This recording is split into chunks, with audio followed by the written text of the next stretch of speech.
সুপ্রভাত প্রিয় বন্ধুরা, শুভ সকালের অনেক অনেক শুভেচ্ছা ও ভালোবাসা জানিয়ে আমার নতুন আরেকটা ব্লগে সকলকে স্বাগত। আজ মঙ্গলবার, ঘড়ির কাঁটা এখন সকাল 9:30, আর 9:30টার সময় ব্রাশ করছি। দেখে আবার এটা ভেবো না যে ঘুম থেকে এখন উঠেছি।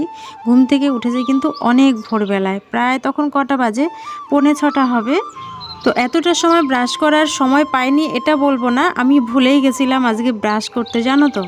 তো যাই হোক, দুষ্টুকে অঙ্গনওয়াড়ি স্কুলে দিয়ে এসে তারপরে এই যে সকালের মোটামুটি কাজ আমার আজকে হয়ে গেছে। তো বাসি জামা কাপড় কয়টা ভেবেছিলাম যে না, ওকে আগে একটু পড়িয়ে ওকে স্কুলে দিয়ে আসি, তারপরে করব আর কি। আর আজকে না রোদটা একদমই কেমন যেন মেঘলা মেঘলা রোদ্দুর। তো ভাবলাম যে বৃষ্টি হয় কি না। আর এখন কি বলতো, 2-3 দিন আগে হুটহাট করে দেখি বৃষ্টি হয়ে যাচ্ছে, তো বুঝতে পারছি না। তো সকালবেলায় মেঘলা থাকলেও এখন কিন্তু বেশ ভালোই রোদ উঠেছে। তো ভাবলাম যে না, জামা কাপড়গুলো এখন মেলে দিয়ে আসি, না হলে পরে আবার স্কুলে চলে যাব ওকে নিয়ে। এসে ধরো সংসারের কাজবাজ তো কম নয়, কাজ না থাকলেও কিন্তু অনেক কাজ, তাই না। তো দেখো, জামা কাপড়গুলো মেলে আসলাম, আর আজকে ভাবছি মাটির উনুনে রান্নাটা বসাবো। তো দুষ্টুকে সেটা স্কুলে দিয়ে এসে, তো তার আগে ভাবলাম যে এখন যেহেতু একটুখানি হাতে সময় আছে, 1/2 ঘন্টা মতো, তো এই 1/2 ঘন্টায় রান্নার এই জায়গাটা একটু পরিষ্কার করি। বেশি না, এখন আর জ্বালানি নেই, যা জ্বালানি ছিল তোমরা তো দেখেছোই যে রান্না করার বেশ কয়েকদিন আমি কিন্তু কাঠে রান্না করেছি। তো যেই কটা রয়েছে আর 1 দিন কি 2 দিন হবে কিনা সন্দেহ। আর যেই সিলিন্ডারটা লাগানো রয়েছে এইটা একদম শেষের মুখে, আর ঘরে এখন আর ভরার সিলিন্ডার নেই। দুষ্টুর বাবাকে বলতে হবে যে সিলিন্ডার ভরার কথা। তো একটা দিন যদি উনুনে রান্না করি, তো একটা দিনের গ্যাসটাই তো বেঁচে যাবে, তাই না। তো সেটা ভেবেই আমি এই জায়গাটা পরিষ্কার করে নিচ্ছিলাম। তোমরা দেখো, প্রচুর এই জায়গাটা নোংরা হয়ে রয়েছে। আর সেদিন বৃষ্টি হলো, তো কি হয়েছে, সমস্ত জ্বালানিগুলো একটা ওই ছেঁড়া কাপড়ের টুকরোর মধ্যে আমি ওই জায়গাটায় দেখো আমি রেখে দিয়েছিলাম। আর বৃষ্টিতে ভিজলে যদি জ্বালানিগুলো জাল না দিতে পারি, সে আরেক জ্বালা। তো ওইভাবেই আর কি কোনো রকম গুটিয়ে গাটিয়ে রেখে দিয়েছিলাম। আর ওপরে তো একটুখানি শুধু টিনের চালটা, তো এই জায়গাটা দেখো ভেজে না, কিন্তু জোর বৃষ্টি আসলে কিন্তু ভিজে যায়, সেচেও ভিজে যায়, বা এই জায়গাটা যেহেতু নিচু আমাদের এই পাশটায়, তো জল না জমে যায়। তো সেই কারণে উনুনটা একটু উঁচু করে করেছিলাম। তো আজকে যেহেতু উনুনে রান্না করব ভাবলাম, তো উনুন পাড়টা ভালো করে পরিষ্কার করে একটু লেপা মোছা করে নেব। তো সেটা ভাবতে ভাবতেই দেখো উনুনটা পরিষ্কার করে নিয়ে লেপা মোছা শুরু করে দিয়েছি। আর তোমরা হয়তো বিশ্বাস করবে না, গ্যাসের থেকে আমার যেন মাটির উনুনে রান্না করতে আমার বেশি ভালো লাগে। যদি আমি একটু ফাঁকা পেতাম, ধরো এখন তো দুষ্টুর স্কুল শুরু হয়ে গেছে, ওকে দিয়ে আসা নিয়ে আসা টাইমের মধ্যে সব কিছু করতে গেলে না আমার ভীষণ কষ্ট হয়ে যায়। তারপরেও চেষ্টা করি মাটির উনুনে রান্না করার জন্য। তো ভাতটা বসিয়ে দিলাম, এটা কিন্তু অনেকক্ষণ পর দুষ্টুকে স্কুলে দিয়ে এসে তারপরে কিন্তু আমি রান্নাটা বসিয়েছি। আর কি বলতো, সব সময় না কি থেকে কি শেয়ার করব বুঝে উঠতে পারি না। তো যখন যেটা মাথায় আসে, আর কদিন ধরে মন মেজাজও ভালো নেই, তোমরা আমার ব্লগ দেখে বুঝতেই পারছো। মাসির শরীরটা খুব একটা ভালো নেই, হসপিটালে রয়েছে, আমি রেগুলার যেতেও পারছি না, এই নিয়ে একটা ভীষণ টেনশনে আছি। তো না ভালো লাগে না, তো কি আর করা যাবে। যাই হোক, রান্নাবাড়ি তো করতে হবে, তাই না। বাড়িতে থেকে যদি আলু সেদ্ধ ভাতও রান্না করে খাই, তবুও যেন সেটা শান্তির মনে হয়। কিন্তু কলকাতার বাজারে তোমার ধরো কোনো কিছুই তুমি 1 কাপ চা খাবে বা একটু জল খাবে, সেটাও তোমাকে কিনে খেতে হবে। সেখানে কিন্তু করে দেওয়ার মতন কোনো ব্যবস্থা নেই, সব কিছুই কিনে খেতে হবে। তো সেই জন্যই আর কি, জানি না কতদিন ভর্তি থাকতে হবে। তো বলছে তো যে আগে যারা ভর্তি হয়েছিল তাদের কথা শুনে আমার রীতিমতো আমার ঘাবড়ে গেছি, যে কেউ কেউ হয়তো 1 মাস ধরেও ভর্তি রয়েছে। আর অন্যান্য পেশেন্ট এমনও আছে অন্য কোনো আর কি রোগ হয়েছে, কারোর হাঁটুর প্রবলেম, অনেক রকমের প্রবলেম, তারা হয়তো এমনও আছে যে 5-6 মাসও হয়ে গেছে ভর্তি রয়েছে। তো সেই জন্য না ভীষণ টেনশনে আছি। তো যাই হোক, এদিকে আমি দেখো জল গরম হয়ে গেছে, আমি চালটা দিয়ে দিয়েছি। আর দুষ্টুকে স্কুলে দিয়ে আসার পথে একটু গেছিলাম বাজার থেকে এখানে দেখো মাংস এনেছি। আজকে মাংস আর ভাতই করব, ভাবছি আর কিছু রান্না করব না।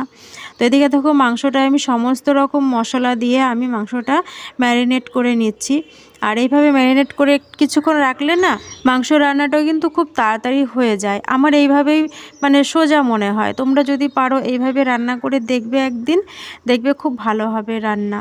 তো যাই হোক, শরীরটা এত খারাপ লাগছিল, তার মধ্যে এদিকে দুষ্টুকে স্কুলে আনতে যাওয়ারও টাইম হয়ে যাচ্ছিলো। আমি ভেবেছিলাম যে পুরো রান্নাটা উনুনেই করব।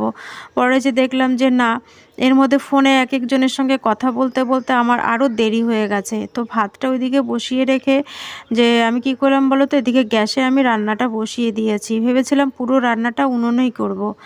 তো গ্যাসেই বসিয়ে দিয়েছি, করেছি এই যে আলু উচ্ছে ভাজা। বেশ কয়েকটা উচ্ছে ছিল, উচ্ছেগুলো না ঘরে মানে 2-3 দিনের বেশি রাখা যায় না, কেমন যেন উচ্ছেগুলো লাল লাল হয়ে যায়। আর তখন ওই লাল লাল উচ্ছে মানে পাকা উচ্ছে না তরকারি খেতে ভালো লাগে না ভাজা খেতে ভালো লাগে। তো একটু বেশি করে আলু আর পেঁয়াজ দিয়ে উচ্ছেটা ভাজা করলাম। আর এদিকে দেখো মাংস তরকারিটা বসিয়ে দিচ্ছি। তোমরা প্রথমেই যে দেখলে কিছুক্ষণ আগে আমি মাংসটা ম্যারিনেট করে রেখেছিলাম। তো অনেকক্ষণ হয়ে গেছে, প্রায় আধ ঘন্টা হয়ে গেছে। তো ভাবলাম যে না, এবার মাংসটা তাড়াতাড়ি করে বসিয়ে দিই। আর এদিকে আমি দেখো নুন হলুদ দিয়ে আমি আলুটা ভেজে নিয়েছিলাম। তো এর আগে একদিন প্রথম যখন নতুন আলু বেরিয়েছিল, তখন আমি 2 দিন কিন্তু আলু আর মানে এই ম্যারিনেট করে রাখা মাংস দিয়ে কিন্তু আমি একবারেই আমি রান্না করেছিলাম, আলু ভেজে নিয়েছিলাম না। তো ওটাও খুব একটা খারাপ লাগে না খেতে, কিন্তু তারপরেও না আলুটা ভেজে নিলে কেন জানি না একটু ভালো লাগে। আর দিন দিন আমার রান্নাবান্না এমন হয়ে যাচ্ছে, মানে সময়ের ওপর নির্ভর করেই সব কিছু করতে হচ্ছে।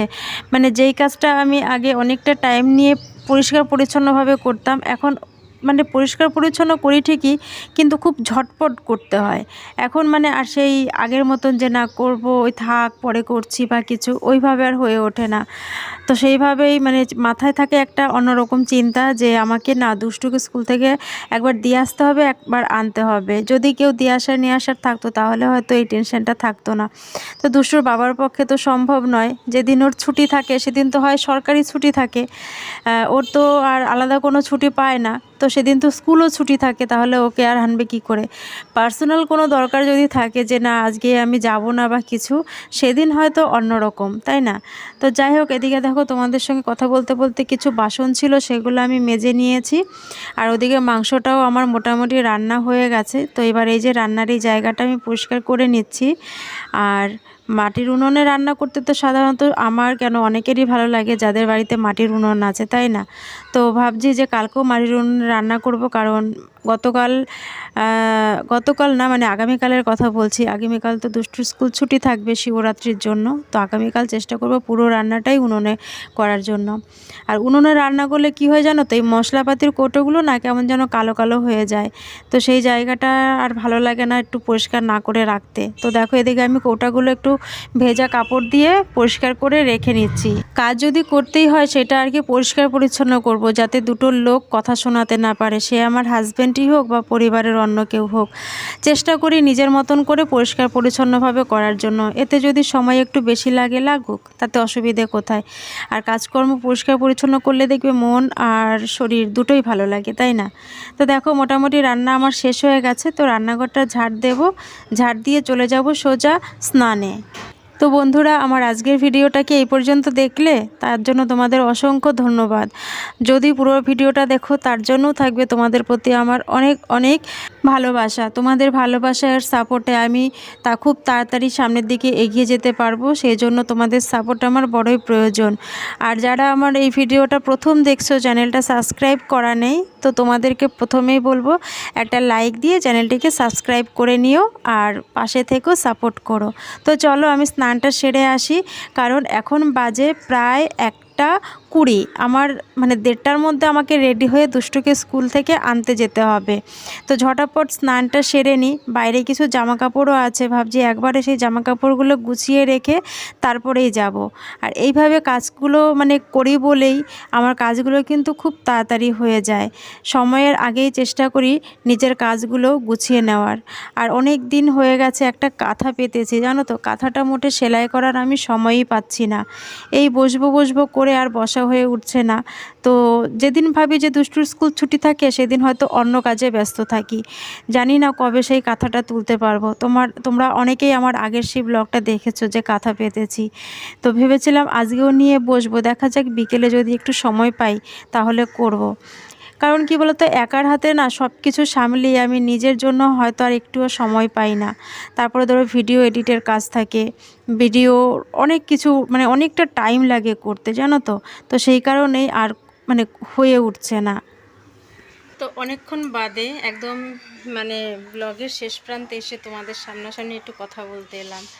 তো ভিডিওটা আজকে খুব একটা বেলা করে শুরু না করলেও যে খুব একটা সকালে শুরু করেছি তাও নয়। অনেক কিছু সারাদিনে ঘটে যেগুলো হয়তো সব সময় একদিনে শেয়ার করা সম্ভব হয় না। তো সকালে শুরু করেছি, দুষ্টুকিনি স্কুল গিয়েছি, বাজার করেছি, তারপরে এসে রান্না বান্না বসিয়েছি, অনেক কিছু করেছি সারা দিনে, যেগুলো সবটা ক্যামেরা বন্দি করা সম্ভব হয় না। তো যাই হোক, এখন বাজে হচ্ছে 1:34, দুষ্টুর স্কুল ছুটির টাইম হয়ে যাচ্ছে।